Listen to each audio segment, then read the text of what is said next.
অনেক উদ্যোক্তা ভাই আমাকে কল দিয়ে বলে যে ভাই ফিলিপাইন কালো আখের জমি বা অন্যান্য যে কোনো ফসলে আমরা নিড়ানি দিতে গেলেই লোকজন অনেক টাকা চলে যায়। হ্যাঁ, এটা স্বাভাবিক। এখন বর্তমানে একটা লোক নিতে গেলেও সারাদিনের জন্য 700 টাকার মতো লাগে। আমাদের নিজেদের এলাকার দিকে 700 টাকা করে লাগে প্রতিজন লোক। সেক্ষেত্রে আপনারা জানেন যে আমার 2 বিঘা জমি ফিলিপাইন কালো আখের যদি নিড়ানি দিতে যায় সেক্ষেত্রে আমার প্রায় 12 জনের মতো লোক লাগে। ঠিক আছে, 12 জন লোকের ক্ষেত্রে 700 টাকা করে হিসাব করলে প্রায় 8,400 টাকার মতো আমার নিড়ানির ক্ষেত্রে চলে যায় একবার নিড়ানি দিতেই। সেক্ষেত্রে প্রায় 3 থেকে 4 বার নিড়ানি দিতে হয় আমার ফিলিপাইন কালো আখের জমিতে।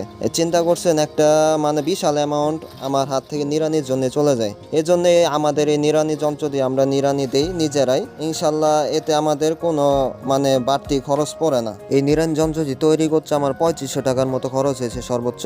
যদি কারো আপনাদের লাগে অবশ্যই স্ক্রিনে দেওয়া নাম্বার যোগাযোগ করবেন, ইনশাল্লাহ ভাই দেওয়া যাবে, সমস্যা নেই। একবার ব্যবহার করলে টাকা উসুল হয়ে যাবে, কয়েক বছর ব্যবহার করতে পারবেন ইনশাল্লাহ, কথা দিলাম।